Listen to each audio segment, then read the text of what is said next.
বিসমিল্লাহির রহমানির রহিম। দর্শক আসসালামু আলাইকুম।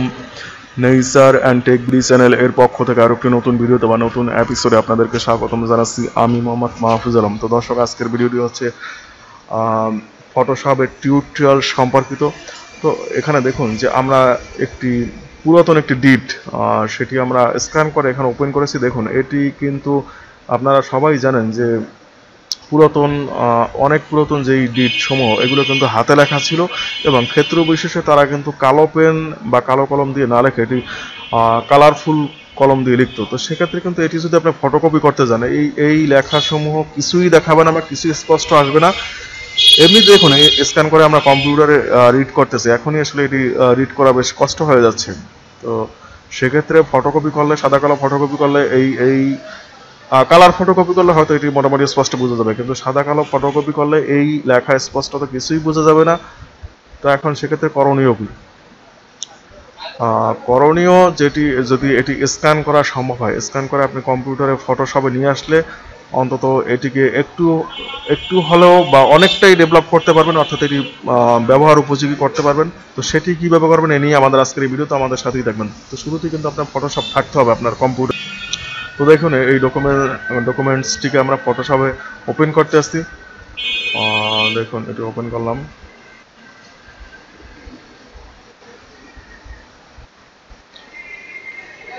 ফাইন, এটিকে আপনার যতগুলো পেজ আছে কন্ট্রোল চেপে ধরে একটি মাত্র পেজ সিলেক্ট হয়ে আছে, এখানে কন্ট্রোল চেপে ধরে সবগুলো পেজই ওপেন করবেন, কারণ এটি সিরিজ পিডিএফ থাকলে আসলে এরকমটা দেখাবে। তো যেটি সিলেক্ট থাকবে এখানে ওকে প্রেস করলে শুধুমাত্র ওটি আসবে। এখন সিলেক্ট, আপনি কন্ট্রোল চেপে ধরে সবগুলোই সিলেক্ট করবেন। দেখুন, কিবোর্ড থেকে আমরা কন্ট্রোল চেপে ধরে সবগুলো সিলেক্ট করেছি এবং এটা 8GB কালার মোডই আমরা ওপেন করবো। এখানে অনেক সময় দেখবেন যে গ্রে স্কেল লেখা থাকলে কিন্তু এটি 200 চলে আসবে। তো 8GB যেন থাকে এটি নিশ্চিত হয়ে নেবেন, দেন হচ্ছে আপনারা ওকে প্রেস করুন। তো দেখুন, এটিকে শুরুতে আপনি সোজা করে নিন, ইমেজ রোটেশন 90° ক্লকওয়াইজ। ওকে, 20 পেজে বা যতগুলো পেজ থাকবে সবগুলো এভাবে আপনি সোজা করে নেবেন। ওকে, ফাইন। তো এখন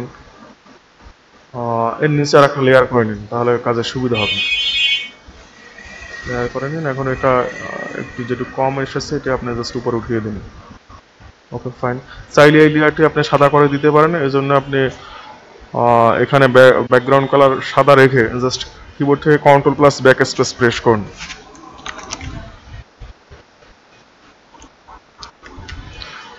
নিচের লেয়ারটি সাদা করবেন।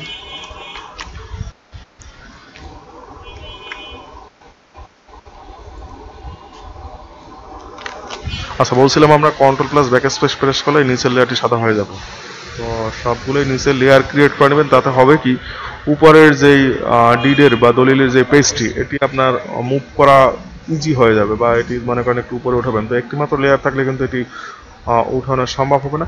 এরপর দেখুন, এটি যদি সোজা করতে চান তাহলে জাস্ট আপনারা এই রুলার টুলে যাবেন, যে কোনো জায়গাটা সোজা দাগ টানবেন, জাস্ট ইমেজে গিয়ে ইমেজ রোটেশন আরবিটারিতে যাবেন, যতটুকু আছে ততটুকু জাস্ট ওকে প্রেস করুন, তাহলে কিন্তু এটা সোজা হয়ে যাবে।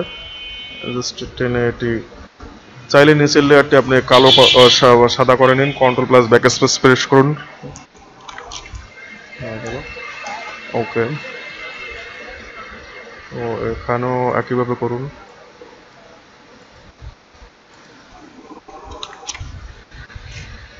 এখন জাস্ট চাইলে আপনি এটিকে সোজা করে নিতে পারেন। যাই হোক, এখন আমরা এই লেখাটা স্পষ্ট করব। তো শুরুতে আপনি যেটি করবেন, দাগ সমূহ মোছার জন্য কিবোর্ড থেকে কন্ট্রোল প্লাস এল প্রেস করুন, অর্থাৎ লেবেল যে অপশন রয়েছে সেটিকে ওপেন করুন, কন্ট্রোল প্লাস এল প্রেস করুন, তাহলে এরকম চলে আসবে। এখান থেকে দেখুন, এই শেষের দিকে 3টে ড্রপারের শেষের যে ড্রপার এটি নিয়ে যে কোনো একটা জায়গায় রাখুন। আচ্ছা, এখানে দেখুন, এখানে এটি কিন্তু এই উপরের লেয়ার সিলেক্ট অবস্থা থাকতে হবে, অর্থাৎ উপরের লেয়ার নিয়ে কাজ করতেছেন আপনি। সো ক্যান্সেল দিয়ে উপরের লেয়ার সিলেক্ট করে নিন। এখন আপনার লেবেল অপশনটি কন্ট্রোল প্লাস এল প্রেস করে ওপেন করুন। ওকে, আমরা মোটামুটি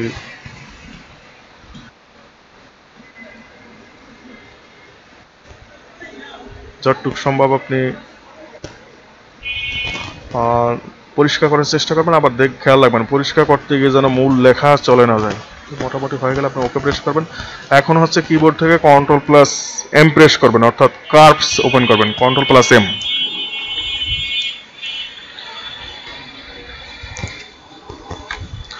কার্ভস চাইলে আপনি এখান থেকে ওপেন করতে পারবেন, এই অ্যাডজাস্টমেন্টে যাবেন, এই কার্ভস আমাদের এটির সংখ্যা হচ্ছে Ctrl+M। তো এখান থেকে দেখুন আপনি নিচের দিকে নেবেন, অর্থাৎ লেখাগুলোকে আমরা মোটামুটি স্পষ্ট করতে যাচ্ছি বা ভিজিবল করতে যাচ্ছি। এই তো এরকমটা করলে কিন্তু মোটামুটি এখন যদি আপনি প্রিন্ট দেন তো অন্তত লেখা পড়া যাবে। এবং আপনি চাইলে আরো একবার পরিষ্কার করতে পারেন Ctrl+L দিয়ে, আর একটু চেষ্টা করে দেখতে পারেন যে আসলে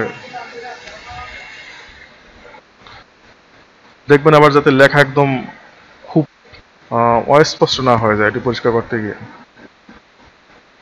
হ্যাঁ, এখন কিন্তু এটি প্রিন্ট দিলে কিন্তু আসলে পড়া বা বোঝা সম্ভব হবে। দেখুন আমরা একটু Ctrl+P তে জাস্ট আমরা সাদা কালো প্রিন্টই দেব। তো সাদা কালো প্রিন্টটাকে সিলেক্ট করলাম, দেন সেটি যেহেতু লিগালে করা আপনি লিগাল পেজ সিলেক্ট করে নেবেন এখান থেকে, লিগাল। ওকে, তো লিগাল পেজ চলে আসলো। এখন দেখুন এটা প্রিন্ট দিলে কিন্তু প্রিন্ট হয়ে যাবে, অথবা আমরা এটিকে জাস্ট আপনাদের সেভ করে একটু দেখাই যে এটা আসলে সঠিকভাবে হয়েছে কিনা। জাস্ট প্রিন্ট না দিয়ে আমরা এখানে সেভ দিয়ে দেখাচ্ছি, সেভ অ্যাজ। তো এটিকে পিডিএফ আকারে সেভ করলাম আমরা।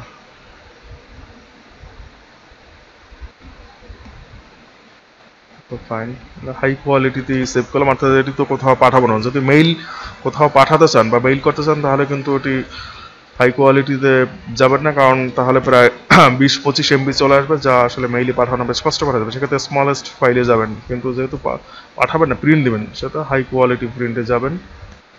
সেই পিডিএফ, ইয়েস, ওকে। দেখুন এটি হচ্ছে আমরা এইমাত্র যেটি করেছি।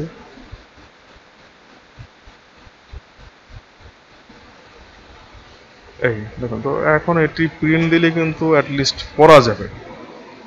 মানে মূল যেটি ছিল, আমরা যদি একটু দেখাই, এটি ছিল মূল ডকুমেন্ট। তো এখানে এখানে যে অবস্থা ছিল, এ পড়ার আসলে কোনো, এটি প্রিন্ট দিলে সাদা কালো প্রিন্ট দিলে পড়ার মতো কোনো অবস্থা ছিল না, কিন্তু এটি প্রিন্ট দিলে অন্তত লেখাগুলো মোটামুটি স্পষ্ট আছে। আপনারা পার্থক্য দেখুন এই এই ডকুমেন্টসের এই ফার্স্ট পেজ এটি।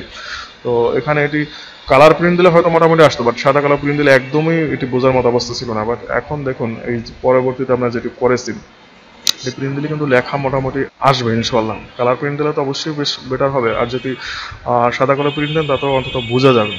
তো একইভাবে পরবর্তী যে দুইটি পেজ আছে তাও আপনারা একইভাবে করে নেবেন।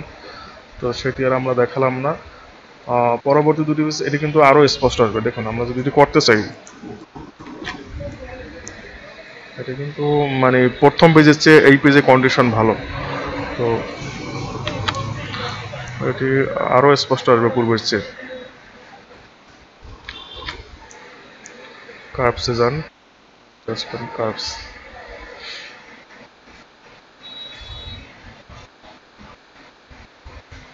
দেখুন এটা কিন্তু মোটামুটি বেশ স্পষ্টভাবেই চলে আসছে। তো প্রিন্ট দিলে কিন্তু একটু পড়া যাবে। যদি আপনি সেভ করে রাখতে চান সেক্ষেত্রে সেভে যাবেন, আর যদি আপনার কম্পিউটারে ডিরেক্টলি প্রিন্টার অ্যাড করা থাকে তাহলে প্রিন্ট দেবেন। এবং এটি কিন্তু দেখতেই পাচ্ছেন যে এটি কিন্তু আসলে পড়ার উপযোগী হয়েছে। সো আশা করি আপনারা বুঝতে পেরেছেন যে আসলে এই ধরনের পুরাতন দলিল হলে যে সেটি ফটোকপি, সরাসরি ফটোকপি আসলে যেই দোকানেই যান না কেন, তো তারা আসলে ফটোকপি আপনি স্পষ্ট দেখতে পারবেন কি পারবেন না, বা স্পষ্ট হবে কি হবে না, এ নিয়ে তারা কিন্তু আসলে ভাববে না। আপনি ফটোকপি চাবেন, জাস্ট ফটোকপি করে দেবে। বাট দলিল যদি আপনার নিজের হয়ে থাকে, তো সেক্ষেত্রে পরামর্শ থাকবে, বা আপনার নিজে যদি কম্পিউটার থাকে, আপনি নিজে এভাবে পরিষ্কার করে, প্রিন্টার যদি না থাকে, জাস্ট আপনি পেন ড্রাইভে করে এটি নিয়ে যান দোকান থেকে, জাস্ট প্রিন্ট দিয়ে নিয়ে আসুন।